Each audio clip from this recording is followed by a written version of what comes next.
Jay Cutler had an arm blessed by God himself, quick legs, and an attitude so apathetic, people are convinced he chain-smoked on the sidelines during games. He was a first-round pick, went to the Pro Bowl, forced a trade, took his team to the brink of the Super Bowl, didn't discover he had diabetes until his third year in the league, and briefly became a pariah for hurting his knee? He became a meme, married an actress, had an ugly divorce, and developed a reputation for not ever having a single to give.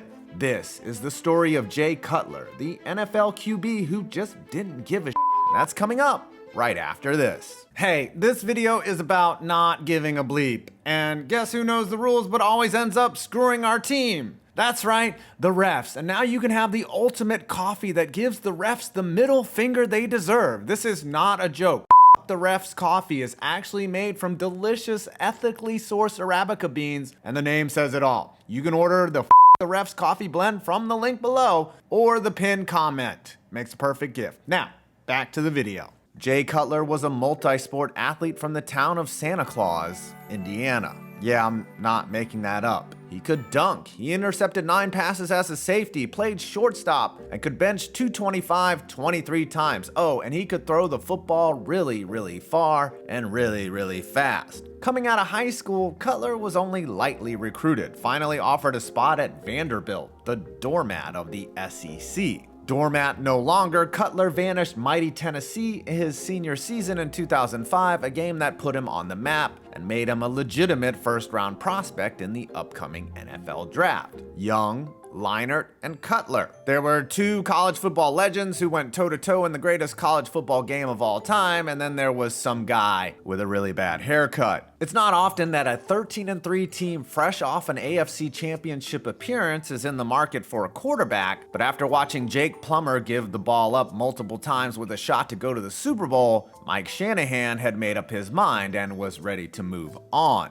Jay Cutler was a Denver Bronco. The talent jumped off the screen from the get-go. He had a rifle for an arm that rivaled the likes of Brett Favre. Except Jay probably already knew how to read a defense. But the Broncos didn't need him just yet. After a 7-2 start, it was looking unlikely that Cutler would touch the field in year 1. But Jake Plummer was starting to lose his grip, so Shanahan made the controversial move to replace a successful veteran for the jawless kid with a rocket arm. And the move didn't pay off. In fact, they prolonged their losing streak to 4 games, dropping their record to 7-6. Cutler was showing flashes, but also making typical rookie mistakes. That's normal, but doesn't usually happen during the middle of a playoff race. Finally, in his 3rd career start, Cutler put together a full game and a much-needed win against Plummer's former team, the Arizona Cardinals. Matt Leinart picked ahead of Cutler, looked lost, while Cutler unleashed a rocket touchdown to Javon Walker in the 1st quarter. In 2019, NFL Throwback ranked it as the 88th greatest throw in league history. After a nail-biting Christmas Eve win against the Bengals in which Cutler threw his 7th and 8th touchdowns of the season, Denver had earned a win-and-in scenario against the 49ers on New Year's Eve. Early in the game, Cutler was sacked hard and hit his head on the ground. He had suffered a concussion. Jake Plummer, who hadn't played in over a month, took over in the middle of a must-win game. The Broncos built a 13-point lead in the first half, but watched it wither away. Cutler returned only to throw a pick 6 that gave away the lead. Cutler would later send the game to overtime with a touchdown pass, but the team failed to capitalize. Their season ended on a 36-yard Joe Nedney field goal. With Jay Cutler from 2006 to 2008, the team was just 17-20. But that's not exactly a one-to-one comparison. In each of Cutler's 2 seasons as a starting quarterback in Denver, the Broncos defense finished 28th and 30th in scoring. He wasn't getting a lot of help, to say the least. Cutler also battled a type 1 diabetes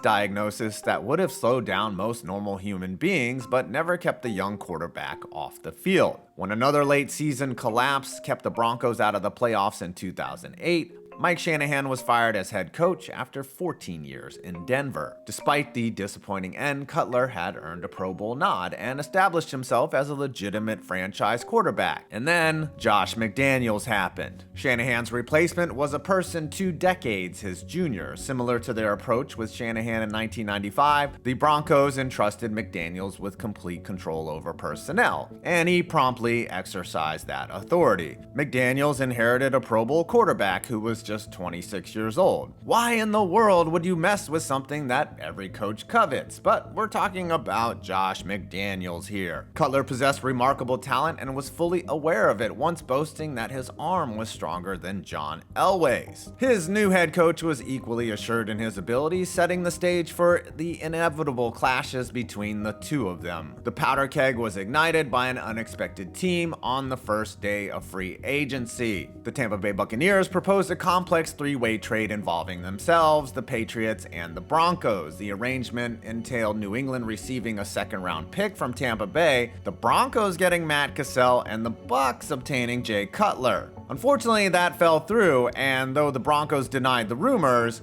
Cutler felt betrayed and incensed. This sparked a phone call between Cutler and McDaniels, during which the quarterback sought reassurance from his new coach. And instead of offering support, McDaniels bluntly stated, "Anyone can be traded at any time," which he did. And the only uncertainty was where Cutler would end up. McDaniels and the Broncos settled on Chicago as their trade partner of choice. Why? Because the Bears were willing to offer 2 first-round picks and the final missing piece, Kyle Orton, of course. Boy, the Bears and trading QBs, what's the worst that could happen? Cutler was starting over, except this time, he had immense pressure on his shoulders. He had willed his way out of Denver and was expected to build off of a breakout year in the NFL's version of a quarterback wasteland, Soldier Field. And guess what he did in 2009? Yeah, he threw 26 interceptions. There were talks of buyer's remorse. The quarterback who had the gifts of Brett Favre, like the old gunslinger,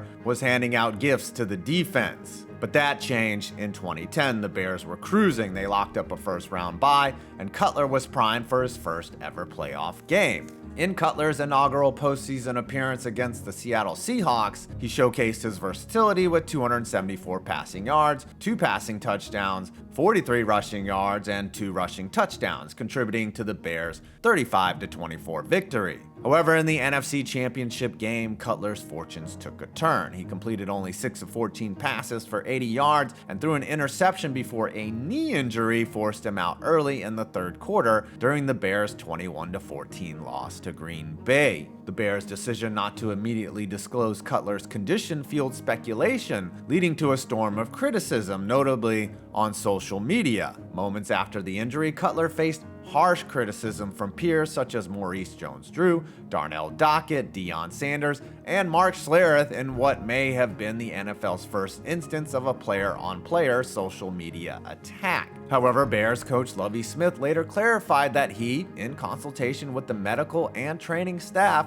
made the decision to sideline Cutler. Would like to have seen Jay have an opportunity to play that second half, but it just wasn't meant to be. The following day, an MRI revealed Cutler had sustained a sprained MCL, shedding light on the severity of his injury. Hall of Fame quarterback Troy Aikman suggested that the intense reaction reflected a broader sentiment of hostility towards Cutler's polarizing persona throughout his career. In defense of their teammate, Bears players rallied behind Cutler, while his critics, including Packers Aaron Rodgers, Leroy Butler, and B.J. Raji, found themselves on the receiving end of backlash from other players using terms like disrespectful, stupid, and jealousy. Cutler was, to put it bluntly, never the same. His knee healed, but the invisible scars did not. Never again did Jay Cutler finish a season with a winning record. The NFC Championship served as the demarcation point between a young franchise quarterback and a guy who couldn't get over the hump. The perception, fair or not, was that after all the insults and backlash he received for a legitimate injury and his body language on the sideline, he stopped caring. Of course, there's a little story behind that. The anecdote goes a little something like this. A guy walks into a bar, goes into the bathroom, and finds one Jay Cutler at the urinal. Said guy calls out to Jay, "Hey Jay, I also went to Vanderbilt. We might know some of the people." And Jay cuts him off mid-sentence, also midstream with, Don't care. Cutler was asked about the incident during an interview with Barstool Sports and neither confirmed nor denied his hilarious apathy. My stance has lately when I hear that story is I can't say it didn't happen. But the legend of Cutler's not give a fuckness grew. Once a fiery competitor in his early days, his new image usually involved a Photoshop cigarette and a look of nothingness in his eyes. It didn't matter that in his last stop in Miami, teammates praised him as a man and a leader. It didn't matter that he finished his career with 67 more touchdowns than interceptions. He became more meme than man at the end of everything, a tabloid sensation for his marriage and subsequent divorce with Kristen Cavallari. Or people forget that he works with various charities to raise diabetes awareness. But it is this play that everyone will remember Cutler for, like it or not.